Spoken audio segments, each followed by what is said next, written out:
I'm back. I'm sorry I was away for what, a month? It's summer outside. I'm dressed as a Bademeister. and it's being a very intense month behind me. So I really missed doing these vlogs. But let me explain. In August, I'll be a father for a third time. With Astrid, we are together for what? 2.5 years, and we are expecting a child. So as you can imagine, 3 months or so before the baby is being born, there is quite a lot of stuff to do. First of all, I am renovating the house my grandparents built 70 years ago. This is how it looks now. This is a living room. Before it was, a bed was here, and there was no wall, and the windows were different. And in the other room,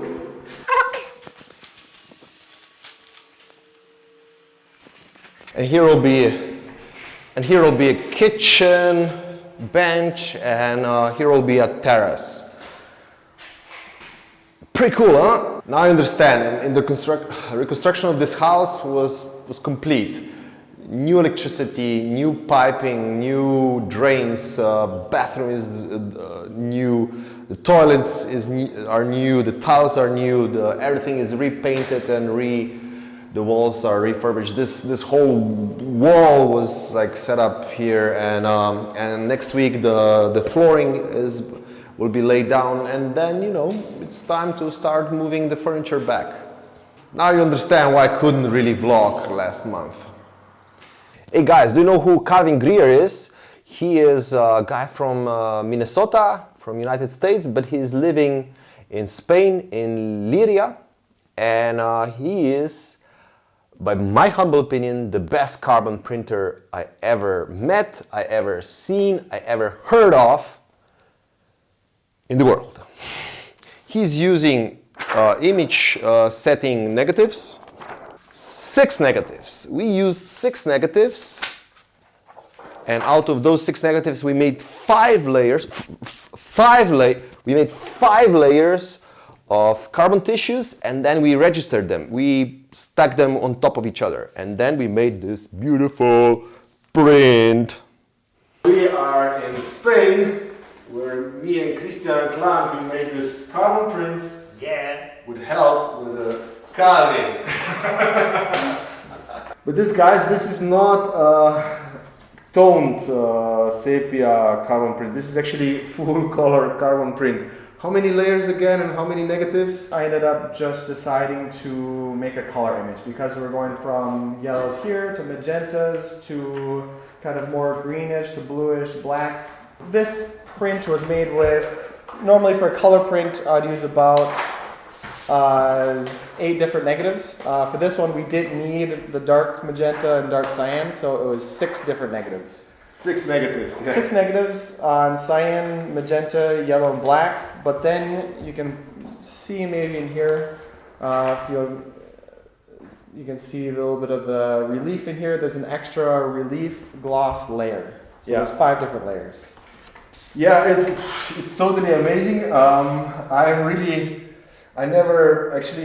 There are not many carbon printers in the world actually that are very active. No, there are very few of us. Very few. Small circle. And people who are doing color, and when I say color, I mean with the capital letters, color. Yep. Can you say something about this? This is, surreal, This is, as I know, I think it's the only extended gamut color carbon print in the world. So this was made of cyan, magenta, yellow, and black. But also for these violets in here, another violet emulsion, and then another orange emulsion, and a green.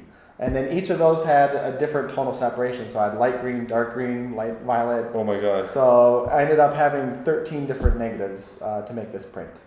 Fantastic. This is, I know that this cannot be seen through monitor and on the phone. I mean, come on, how can you watch this video on phone? I mean,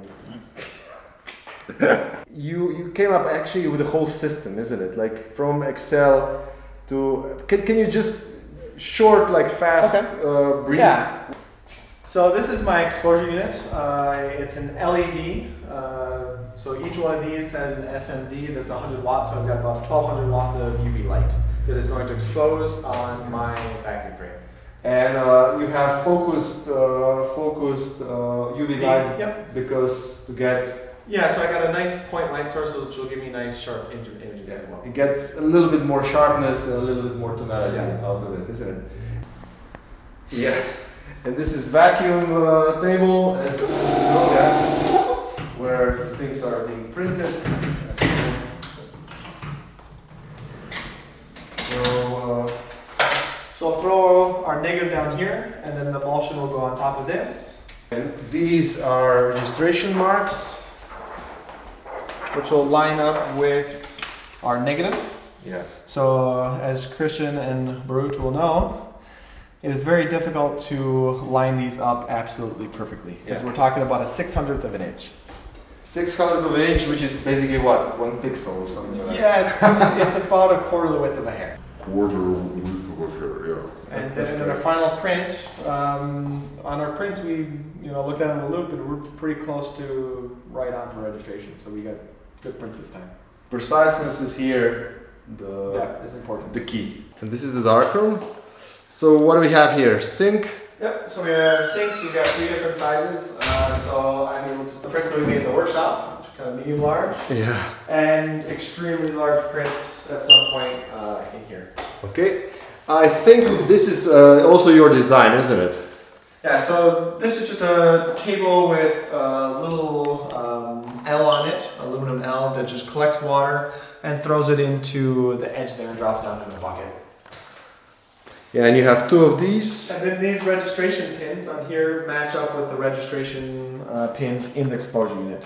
So that way when we mate our layers, they'll all be perfectly registered.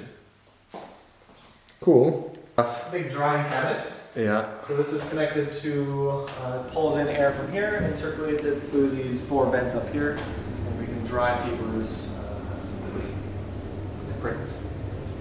Yeah, I love this when you use the car filters on your. Yeah, that was the old version. The humidifier is. Values for my cyan. And then if we want to linearize these, we can throw them in an Excel document. Paste. And this will give me my curve after I've done all my calculations in Photoshop. Our exposure units here, and then throw in our L values, and then from these data points we can set a curve to these, which will give us an equation, which from this equation we can just type in what our goal lab value is, and it will spit out our exposure time. And these are exposure units, yeah? Yeah. Well, these are to expose, and our yeah. L value. So. Okay. Did you get that? Did you get that? It's simple, it's simple. It's just. Besides everything, guy is also a climber, so his workshop is also about getting some muscles. No shit happens, of course. Thank you. But there is more. When I came to Spain, it was beginning of May. And as we know, May 2019, it was really cold month throughout Europe.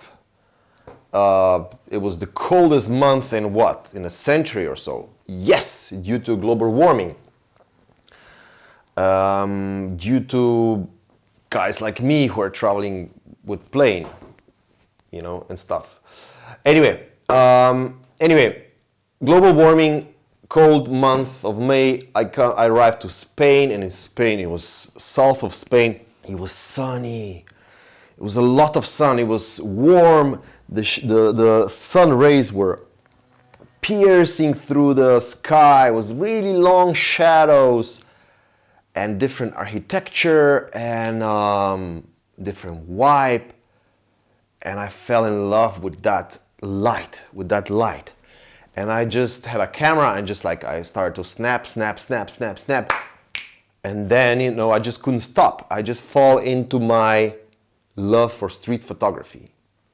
And you probably don't know, but I love street photography. I mean, people know me because of my collodion work and my analog work, but From 1994 to 2004, I was doing the street photography was my main thing, and I can show you.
Okay, do you understand? I mean, these three books are just like three projects, but you know, these are my personal projects. But I have like lots of books like on street photography. I really love it.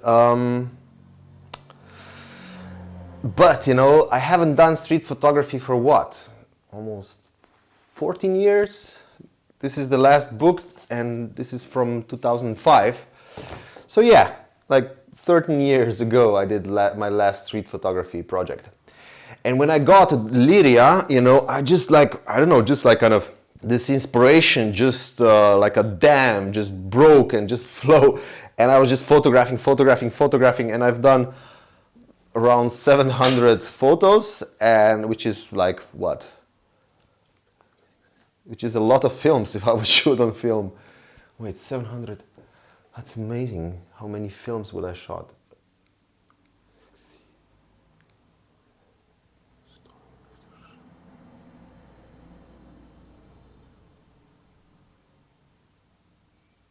"20 rolls of film. 20 rolls of film. It's like I would shot 20 rolls of film. That's not so bad. I know that my zombies I shot in those years around 100 rolls. Anyway, that's beside the point. I really fell in love with that light, and here are some working prints from that project.